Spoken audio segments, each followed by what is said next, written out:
बिस्मिल्लाहिर्रहमानिर्रहीम। अस्सलाम वालेकुम नाज़रीन, मैं हूं महरीन सब्तैन, देख रहे हैं आप मेरा यूट्यूब चैनल। नाज़रीन, आरजू राजा, जिसका अब नाम आरजू फातिमा है, उसके हवाले से मैंने एक दफ़ा वीडियो पहले भी बनाई थी और अब मैं एक बार फिर से इसी इशू के ऊपर आपके पास हाजिर हुई हूँ क्योंकि अब इसमें एक नई डेवलपमेंट हुई है। सबसे पहले तो बहुत मैं माजरत करूँगी अपने उन तमाम ईसाई बहन भाइयों से जिन्होंने मेरी गुज़िश्ता वीडियो से कुछ गलत मतलब भी अखज़ किया, क्योंकि बहुत से कमेंट्स मुझे अजीब अजीब से आए। फिर मैंने कमेंट्स जो है वो टर्न ऑफ कर दिए क्योंकि उसमें इंतहाई गुस्ताखाना बातें भी उन्होंने करना शुरू कर दी थी हमारे दीन से मुताल्लिक। देखें, मैं किसी भी मज़हब के मुतालिक कोई गलत बात नहीं की, ना मैंने कोई ऐसी गुफ्तगू की कि जिसमें आप हर्ट हो। मैंने जब अपनी गुफ्तगू का आगाज़ किया था तो मैंने उसमें ये बात कही थी कि हमारा दीन ये सिखाता है, हमारा दीन ये बताता है। और मैंने अपने लोगों से, अपने मुसलमान बहन भाइयों से मैंने गुफ्तगू करते हुए कहा कि आपको ये ऐसे करना चाहिए और ऐसे नहीं करना चाहिए। मेरा अंदाज एक समझाने का अंदाज था, जो शायद उनको इसलिए बुरा लगा कि उन्होंने सोचा कि मैं अपने दीन की वकालत कर रही हूँ, तो वो तो मैं करूँगी क्योंकि ये मेरा दीन है, दीन इस्लाम है और बहुत ही खूबसूरत दीन है। आप अपने मज़हब को अच्छा कहेंगे, मैं अपने दीन को अच्छा कहूँगी। और फिर मैंने इस अंदाज़े गुफ्तगू को इसलिए अपनाया कि मैं एक अच्छे तरीके से अपने मुसलमान बहन भाइयों तक एक पैगाम पहुँचाऊँ। अगर मैं एग्रेसिवली बात करूँगी तो कोई मेरी बात नहीं सुनेगा। आपको शायद मेरा अंदाज़ बुरा लगा, लेकिन मैंने मैसेज उसमें यही कन्वे किया कि ये तरीक़ाकार सही नहीं है। एक बच्ची को अगर आपने इस्लाम की किसी को भी तालीम देनी है तो आप इस्लाम की तालीम दें। उसके लिए ज़रूरी नहीं है कि आप उससे शादी करें। एक बच्ची जो है उसको उसके माँ बाप से अलग करना और माँ बाप की वो कोई उसके माँ बाप के साथ बदकलामी करे या बदतहज़ीबी करे, इसका हमारा दीन हरगिज़ इजाज़त नहीं देता। फिर मैंने एक नबी पाक सल्लल्लाहु अलैहि वसल्लम के हवाले से एक बात कोट की थी। मैंने ये कहा था कि नबी पाक सल्लल्लाहु अलैहि वसल्लम जो है उन्होंने कहा कि माँ बाप अगर किसी और मज़हब से भी हो, जहाँ मैंने ये लफ्ज़ इस्तेमाल किया कि अगर काफ़िर भी हो तो उनके साथ बदतहज़ीबी ना की जाए, उनका हुक्म जो है वो ना टाला जाए, यहाँ तक कि वो इस्लाम के खिलाफ ना हो। तो यहाँ पर उन्होंने ये मतलब दिया कि हमें काफ़िर कह दिया। मैंने हरगिज़ ये नहीं कहा।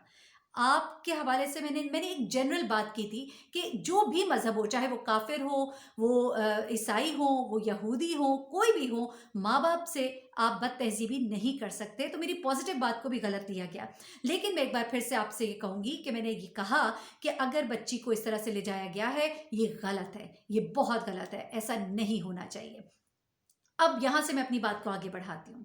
आरज़ू फातिमा आरज़ू राजा, आरज़ू के जो वालिदैन हैं उन्होंने इस्तदा की थी कि हमारी बेटी जो है उसकी उम्र कम है, और मैंने गुज़िश्ता वीडियो में भी डिटेल्स बताई थी कि उसके जो फॉर्म्स हैं और जो उसके स्कूल जो उसके डॉक्यूमेंट्स हैं जो उनके पास थे, उसके मुताबिक आरज़ू की उम्र जो है वो 12 से 13 साल है उनके वालिदैन के मुताबिक। जबकि जहाँ आरज़ू की शादी हुई है, निकाह हुआ है, जो उनके वालिदैन के बकौल ज़बरदस्ती निकाह हुआ है, तो वो निकाह जो है उसमें उसकी उम्र 18 साल बताई गई है। लेकिन अब एक वीडियो जो है इस तमाम तर वाक़ई के बाद सरफेस पे आती है, जहाँ पर ये बच्ची जो है ये थाने में एक बैठी हुई है, वहाँ पर इसकी वालदा जो है इसके पास है, वो रो भी रही है। ज़ाहिर सी बात है वो परेशान है, हम उनके दुख में बराबर के शरीक हैं कि ज़ाहिर सी बात है एक माँ के लिए बड़ी तकलीफ़ की बात है कि एक छोटी बच्ची जो है उनसे बिछड़ गई है और वो नहीं समझते कि वो बच्ची सही रास्ते पर है। तो ये चीज़ जो माँ बाप को बहुत तकलीफ़ देती है उनके मुताबिक। अब क्या हुआ कि ये इस बच्ची के साथ उसकी वालदा जो है वो बात कर रही हैं और उसे कह रही है, तुम्हें डरा रहे हैं ना, तुम्हें धमका रहे हैं ना। वो कह रही है, नहीं, मैं बहुत खुश हूँ, मैं अपनी मर्ज़ी से गई हूँ, मैंने अपनी मर्ज़ी से इस्लाम कबूल किया है। वहाँ पे पुलिस वाला भी बैठा है, कुछ सहाफ़ी भी है, सब लोग हैं और ये पूरी वीडियो बन रही है। और माँ जो है वो बहुत रो रही है, बहुत परेशान है, बार बार से कह रही है, बताओ ना, तो मुझे तुमसे ज़बरदस्ती की जा रही है। और वो बच्ची बार बार अपना सर पकड़ रही है, कभी कह रही है कि ऐसा कुछ भी नहीं है, ऐसा कुछ भी नहीं है। एक ये वीडियो सरफेस पे आती है। ये कहते हुए भी मैं हरगिज़ ये नहीं कह रही कि ये कोई सही चीज़ है। ज़ाहिर सी बात है वो बच्ची है और बच्ची के हवाले से एक कानून मौजूद है। 18 साल से पहले ये निकाह जो है वो नहीं सही, नहीं एक्सेप्टेबल। अब उस हवाले से क्या हुआ कि सिंध हाई कोर्ट के अंदर इस बच्ची की ये जो केस है इसकी सुनवाई थी और एक मेडिकल बोर्ड जो है पेरेंट्स के इस्तदा पर बनाया गया था, जिसमें ये तयन होना था कि इस बच्ची की उम्र क्या है। अब मेडिकल बोर्ड ने जो रिपोर्ट दी है उसके मुताबिक इस बच्ची की उम्र जो है वो 14 से 15 साल है। अब 14 से 15 साल की बच्ची जो है उसकी शादी जो है वो नहीं हो सकती है कानून के मुताबिक। ये कानूनन जो है ये जुर्म है। अब इस वजह से इस बच्ची को शेल्टर होम जो है मुंतकिल कर दिया गया है और ये कहा गया है कि ये बच्ची जिससे मिलना चाहेगी उससे मिल सकती है और जिससे ये मिलने से इनकार करेगी तो इसको उससे नहीं मिलवाया जाएगा। अब इसके ऊपर जाहिर सी बात है वालिदैन है आरजू के और उनके अपने एक तहफ़्फ़ुज़ात है, उनका ये कहना है कि ये बच्ची जो है ये हमारे हवाले की जाए। लेकिन अब ये जो फैसला किया गया है इस फैसले के पीछे भी कुछ वजूहात हैं। उस फैसले के पीछे वजूहात वो है जो नंबर एक, वो बच्ची जिसने खुद ये बात कही कि वो वहाँ नहीं जाना चाहती। दूसरी बात जो है वो बच्ची जो है शायद वो खौफज़दा होगी या जो भी होगी, उसके ज़हन में होगा मैं जाऊँगी तो मेरे साथ क्या सलूक होगा या जिस तरह भी, तो इस बिना पर उसको शेल्टर होम भेजा गया है कि उसकी सिक्योरिटी के हवाले से कि पहले वो मेंटली स्टेबल हो, वो इस उम्र को पहुँचे कि वो अपने फ़ैसले को कर सके और वो उसकी बलूगत की उम्र भी हो, वो 18 साल की उम्र हो जिसके मुताबिक उसको इजाज़त हो कि वो शादी कर सकती है।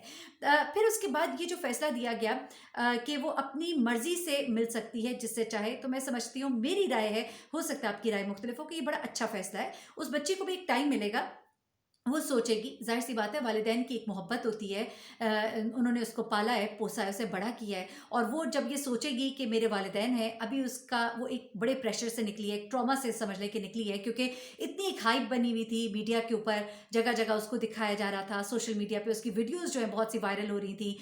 उसके बाद फिर अब जिस घर को वो छोड़कर आई है, अब उसकी उसमें कितनी मर्ज़ी एक शामिल थी, नहीं शामिल थी, वो एक ट्रॉमे से निकल कर जब वो एक माहौल में जाएगी और वहाँ पर जब वो रहेगी और उसके बाद आहिस्ता आहिस्ता वो सोचेगी, तो यकीनन उसका जो ज़हन है अपने वालिदैन की तरफ, अपने बहन भाइयों की तरफ भी जाएगा, और वो अगर उनसे मिलने की ख्वाहिश का इजहार करेगी तो उसको वहाँ पर मिलवा भी दिया जाएगा।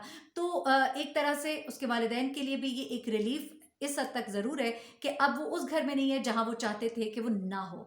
अब जो एक अगला एक मरहला है कि वो अपनी बेटी से मिलना चाहते हैं, वो चाहते हैं कि उनके पास आकर रहे, तो वो उस बच्ची के ऊपर टोटली जो है अदालत ने छोड़ा है कि वो अभी शेल्टर होम में रहते हुए अपना डिसीजन जो है वो करेगी, वो सोचेगी, और सोचने और समझने के बाद जो है वो अपना फैसला करेगी। ये सब कुछ आरज़ू के हवाले से मैंने कहा मैं ज़रूर शेयर करूँ, और साथ ही साथ जो पिछली वीडियो के अंदर एक मिसअंडरस्टैंडिंग है उसको भी मैं दूर कर सकूँ, और मैं बता सकूँ आप सबको, जो जितने भी मेरे साई बहन भाई यहाँ पाकिस्तान में हैं और पाकिस्तान की बुनियादों में उनका भी खून शामिल है, उनकी मेहनत शामिल है, और एक बहुत प्यार मोहब्बत के साथ ये कम्युनिटी जो है मुस्लिम कम्युनिटी के साथ रहती है। और जब इस तरह के वाक़यात होते हैं, मुझसे किसी ने कहा कि अगर कोई मुसलमान होती और उसको इस तरह से कन्वर्ट किया जाता तो उसके साथ क्या होता। ये तमाम तर सवालात जो हैं आपके अपनी जगह पर एक दुरुस्त है। मैं आपको ये भी बताती चलूँ कि मेरी ही एक मेड हैं जिनकी बेटी है जो कि मुसलमान है, और उसने एक ईसाई लड़के से शादी की, वो घर छोड़ के चली गई, वो एक और मामला है। दीन इस्लाम इस हवाले से क्या कहता है, उसके अपने एक अहकामात हैं। आपका मज़हब इस हवाले से क्या कहता है, वो एक अलग मामलात हैं। आप अपने मज़हब के मुताबिक चलेंगे, हम दीन इस्लाम की तालीमात के मुताबिक चलेंगे, लेकिन ये सब कुछ करते हुए किसी के हकूक़ पामाल नहीं होने चाहिए, किसी की बेटी के साथ ऐसा सलूक नहीं होना चाहिए कि वो अपनी माँ से अलग कर दी जाए, और किसी के साथ ज़बरदस्ती, ज़ोर ज़बरदस्ती नहीं होनी चाहिए। और जो कानून है वो सबके लिए है, और कानून पर अमल करना ज़रूरी है। और कानून में अगर ये लिखा है कि 18 साल से पहले ये शादी जायज़ नहीं है, सही नहीं है, तो हमें उस कानून को फॉलो करना है, क्योंकि अगर हम उस कानून को फॉलो नहीं करते तो एनार्की फैलेगी, उससे इंतशार फैलेगा। और इस मुल्क पाकिस्तान में सिर्फ मुसलमान नहीं रहते, यहाँ पे हिंदू बरादरी भी रहती है, यहाँ ईसाई बरादरी भी रहती है, यहाँ पर बहुत से फ़िरके हैं, यहाँ मुसलमानों के अंदर बहुत से फ़िरके हैं, जहाँ शिया जो है वो कम है, सुन्नियों की तादाद अहले सुन्नत की ज़्यादा है। तो हर एक के एहसास भी करना है, जज्बात का भी, उनके जिस मज़हब के ऊपर वो अमल पैरा हैं, हमें उसकी इज़्ज़त भी करनी है, किसी की हमने तौहीन भी नहीं करनी है। और हमारा दीन इस्लाम, हमारे प्यारे नबी सल्लल्लाहु अलैहि वसल्लम की तालीमात, हमारे दीन की तालीमात हैं कि किसी के मज़हब को और उनके बड़ों को बुरा ना कहो, कुजा वो तुम्हारे बड़ों को बुरा कहें। तो ना हम किसी के बारे में बोलें, ना आप किसी के बारे में बोलें। और जब मामला है जिसके ऊपर बड़ा एक सेंसिटिव इशू है, जिस पर हम आवाज़ भी उठा रहे हैं, तो हमें उस मामले के ऊपर फोकस करना है। कुछ ये कि हम हमारे बड़ों को, या आप आपके बड़ों को, आप हमारे बड़ों को, हम आपके बड़ों को, किसी को भी बुरा कहें, ये गलत है, ये बहुत गलत है। और यहाँ से बात बहुत आगे तक जाएगी, तो इस बात को यहीं पर रोकिए और मामले के ऊपर फोकस कीजिए, और इस कदर डीप गलत चीज़ों के अंदर ना चले जाइए कि वहाँ से वापसी मुमकिन ना हो। मैं अगर उन कमेंट्स के ऊपर रिपोर्ट कर दूं, या उस कमेंट के रिपोर्ट करने के नतीजे में किसी को अरेस्ट किया जाए या कुछ इस तरह की चीज़ें हों, तो मामला बहुत ख़राब हो जाएंगे। आप मेरे किसी बात के ऊपर आप बिल्कुल रिपोर्ट कर सकते हो, मुझे भी सज़ा हो सकती है उसके लिए, लेकिन मैं कोशिश करती हूँ कि मैं कोई ऐसे अल्फाज इस्तेमाल ना करूँ। उसके बावजूद अगर कोई ऐसे अल्फाज इस्तेमाल हुए जिससे किसी की दिल आज़ारी हुई हो, तो मेरी तरफ से बहुत माजरत, क्योंकि मेरी ऐसी कोई नियत नहीं थी। मैंने बहुत ही अच्छी नियत के साथ पहले भी वीडियो बनाई और अभी भी की है, और इस इशू को मैं रेज़ भी कर रही हूँ, और मैं उम्मीद करती हूँ कि आरज़ू जो है अपने माँ बाप से ज़रूर मिले, उनसे बात करे और उनके एहसासात का ख्याल करे। ये मेरा एक पैगाम भी है आरज़ू को। मुझे मेहरीन सप्तान को इजाज़त दीजिएगा, अपनी दुआ में मुझे भी याद रखिएगा। अल्लाह हाफ़िज़।